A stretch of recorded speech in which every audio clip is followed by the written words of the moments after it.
दोस्तों, भगवान कृष्ण ने महाभारत काल में ही कलयुग का विस्तार पूर्वक वर्णन कर दिया था। कलयुग में लोग कैसे होंगे, जीवन कैसे व्यतीत होगा, लोगों का व्यवहार एक दूसरे के प्रति कैसे होगा, यह सब उस काल में ही बताया जा चुका था। यहाँ इस वीडियो के ज़रिए हम आपको प्रस्तुत करेंगे भगवान कृष्ण द्वारा कलयुग के बारे में बताई गई 5 कड़वी बातें जो आज 100% सच हो रही हैं। महाभारत काल में पांचों पांडवों के मन में कलयुग के बारे में जानने की जिज्ञासा थी। उन्होंने श्री कृष्ण से एक बार पूछा कि कलयुग में मनुष्य कैसा होगा, लोगों के विचार कैसे होंगे और मोक्ष प्राप्ति कैसे होगी। ये प्रश्न सुनकर श्री कृष्ण ने पांचों पांडवों को वन में जाने को कहा। साथ ही ये भी कहा कि तुम जो कुछ भी वहाँ देखो उसे मेरे पास आकर विस्तार से बताना। श्री कृष्ण का आदेश पाकर पांचों भाई वन गए और कुछ समय बाद वापस आए। एक एक कर पांचों भाइयों ने वन में जो देखा था वो भगवान कृष्ण को बताया। सबसे पहले युधिष्ठिर ने श्री कृष्ण को बताया कि उन्होंने वन में 2 सूंड वाले हाथी को देखा। तब कृष्ण ने कहा कि कलयुग में ऐसे लोग राज करेंगे जो बोलेंगे कुछ और करेंगे कुछ और। ये लोग दोनों ओर से शोषण करेंगे। उसके बाद भीम ने बताया कि उसने वन में देखा कि एक गाय अपने बच्चे को इतना चाट रही थी कि उस बच्चे का खून निकलने लगा। तभी श्री कृष्ण ने इसका अर्थ बताया। श्री कृष्ण ने बताया कि कलयुग का मनुष्य अपने बच्चों से इतना आसक्त होगा कि ऐसी ममता के कारण बच्चों का विकास ही रुक जाएगा। यदि किसी पुत्र साधु बना तो सब उसके दर्शन करेंगे, परंतु यदि स्वयं का पुत्र साधु बना तो माता पिता दुखी हो जाएंगे, रोएंगे कि मेरा पुत्र किस राह पर जा रहा है। कलयुग में लोग बच्चों को मोह माया और परिवार में ही बांध कर रखेंगे। इस तरह उसका जीवन वहीं नष्ट हो जाएगा।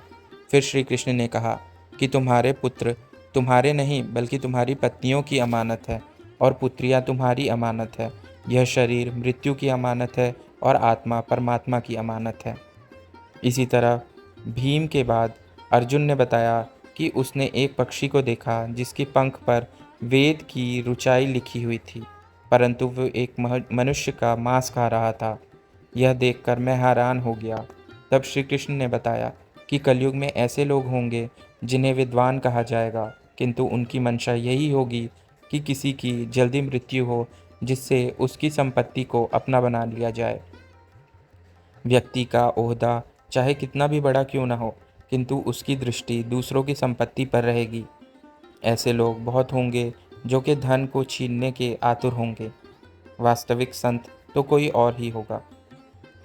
अर्जुन के बाद फिर नकुल ने श्री कृष्ण को वन के बारे में बताया।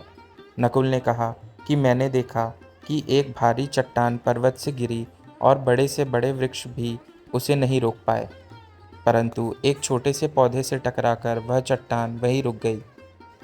तब इसका अर्थ बताते हुए श्री कृष्ण ने कहा कि कलयुग में मनुष्य की बुद्धि क्षीण होगी, उसका जीवन पतन होगा और इस पतन को धन या सत्ता के वृक्ष रोकने में समक्ष नहीं होंगे, किंतु हरि नाम रूपी एक छोटे से पौधे से मनुष्य का जीवन पतित होने से रुक जाएगा।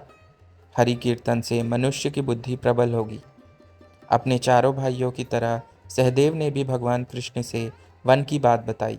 सहदेव ने बताया कि उसने वन में अनेकों कुएं देखे, जिनमें से केवल बीच का कुआं खाली था जो कि सबसे गहरा था।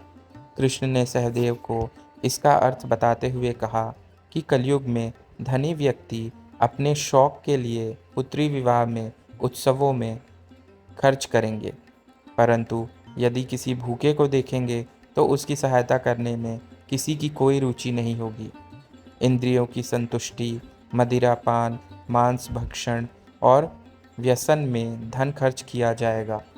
जो लोग ऐसी आदतों से दूर होंगे उन पर कलयुग का नहीं बल्कि परमात्मा का प्रभाव होगा।